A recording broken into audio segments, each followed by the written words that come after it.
Hey guys, welcome back. It's a nice sunny day today, so I figured I would show you how I use my Yakima Slim Shady awning on my Toyota Sienna minivan. I have had this awning mounted to the minivan for about 2 years now, and I use it probably only about once a month. So I usually set this up with myself and my travel partner, but today I'm gonna set it up by myself just to show you how easy or complicated it can be to set up. So the first thing that I do is I unstrap these two straps. They're not really necessary, but what they do is keep maybe this thing from falling out if the zipper should fail. Once I have those two straps undone, I'll then undo the zipper. It's a pretty sturdy zipper.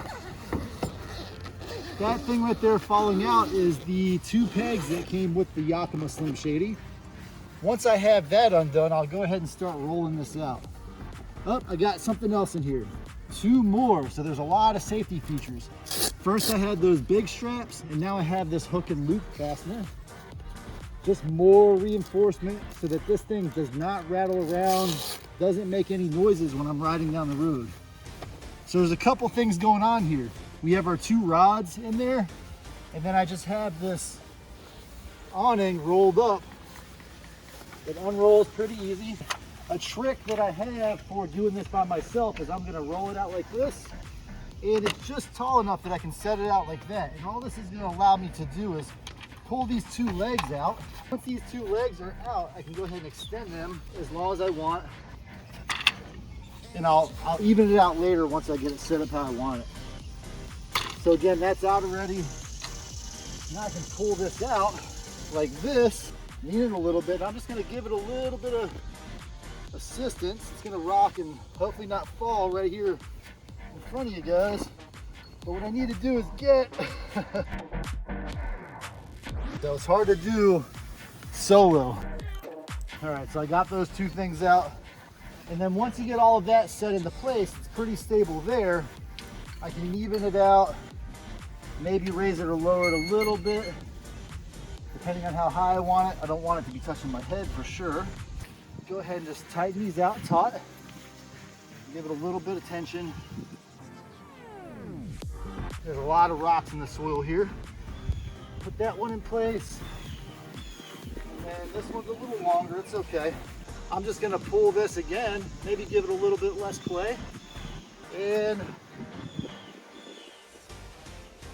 again, drive that in. Trying to make sure not to hit any stakes. And once I get that in, if I need to tighten it a little bit, I can just tighten those up like that.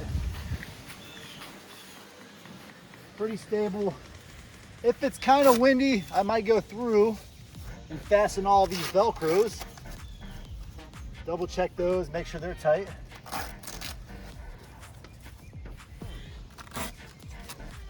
All right, so there's the one side, nice and tight. Now this thing offers about 42 square feet of coverage, so it's not a lot. So on a sunny day like today, you know, if you're sitting up under here, maybe 2 or 3 people can sit under the shade comfortably, but suppose the sun starts going that way, the shade's gonna go up to the van. I'll be searching for shade.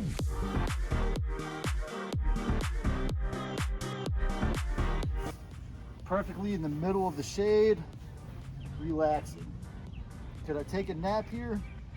Maybe I could take a nap here, right? Not in this chair though. So one big disadvantage to the awning like this is if you want to move the van, you got to put the awning up. And in a lot of places that I go, the awning isn't really useful. So for example, I have used it in some parking lots.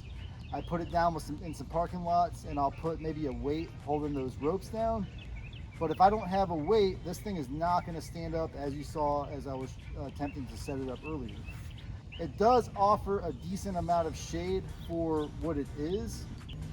So as far as value goes, I think these retail for about $300, and for what you get, you might be better off getting one of those, you know, freestanding 10 by 10 awnings, or even a 12 by 12 awning. With this kind of car camper awning, it offers you a compact package already on your roof that attaches to your vehicle, and it doesn't take up space inside of the vehicle. So that is probably one of the biggest advantages to having a car camping awning like this. Additionally, when I am here, my solar panel is fully exposed to the sun. My batteries are getting charged as we speak, but I still have some shade. What I'm gonna do now is re-fold it up, and I will show how to set it up with 2 people, which is much easier. So since I set this awning up by myself, or at least mostly by myself, I'm gonna go ahead and try to put it away by myself. I have the tripod set up, and I will fast forward through this portion so you can see the steps, and if you feel like pausing, pause it, and I'll come back after I've got it folded up.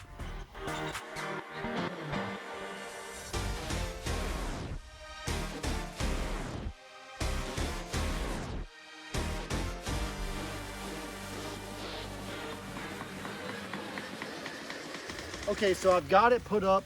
It's not as big of a workout as setting it up, but it will take a little bit of skill. And actually looking at it now, since I was kind of rushing for the video, I didn't roll this up properly, so I will have to re-roll that. Okay, so now I am gonna leave that cover off. We're gonna go ahead and try to set it up, the 2 of us, and see if it's any easier.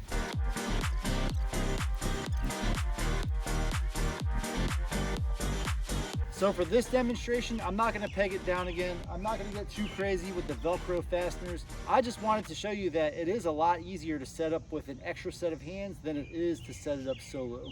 So again, now with a set of extra hands, we're gonna go ahead and try to stow this away. This time I'm gonna try to stow it properly. That way I set it up, ready to use the next time I need to use it.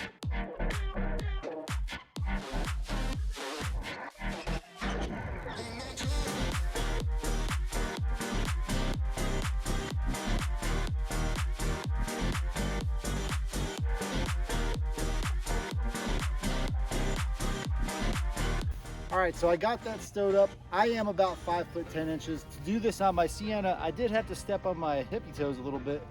And so if you're gonna do this and you're a little shorter, you may wanna use a little stool, which might make this a lot more complicated. So on this Sienna, I do have this attached to the standard OEM Sienna crossbars and to the Sienna standard roof rail. And so because of that, I am missing a few inches of potential sunshade because it's recessed. If you get some of the better roof rack crossbars, you might be able to extend that out. The good advantage to this is when it rains, if water does drip down, it still goes through the channel here without dripping on my head, or if I have this door open, it won't drip on me. Additionally, you can see this does use the Yakima SKS lock key system, so you can put lock cylinders that match your other Yakima products. Thanks for watching my video about the Slim Shady awning. If you want to see more of my van build videos, click on the link here or maybe over here. And I'll see you on the next adventure.